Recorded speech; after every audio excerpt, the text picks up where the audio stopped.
ગાંધીનગરનું પાટનગર. આ એક મસ્ત સૂત્ર મને યાદ આવ્યું છે અત્યારે. મોદી સાહેબ કહેતા હતા કે a પ્લસ b નો square equal to a square plus b square plus 2ab. તો આ જે નાનું છે ને સાક્ષાત સાકાર થતું દેખાઈ રહ્યું. કઈ રીતે? તો a સ્ક્વેર એટલે શું? a સ્ક્વેર એટલે અધિકારી.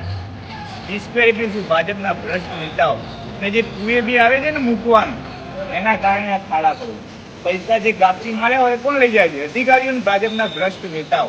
આ લોકોના 5-5 કરોડના બંગલાઓ, આજે એની હાલત શું છે? એ વેચવા જતું પેલા એના તૈયાર નહીં, એવી પરિસ્થિતિ થઈ ગઈ. આ કેવા ખાડા છે? આ દેશની ગાડી છે, એમને કેમ જવાનું છે? એમ જવાનું છે, એમનો ટાઈમ વેસ્ટ થાય છે. પૂરાને પૂરતી એમને ખર્ચો કરી એમની ગાડી ઉપર લાવી પડે. આવી પરિસ્થિતિ પાટનગરની છે.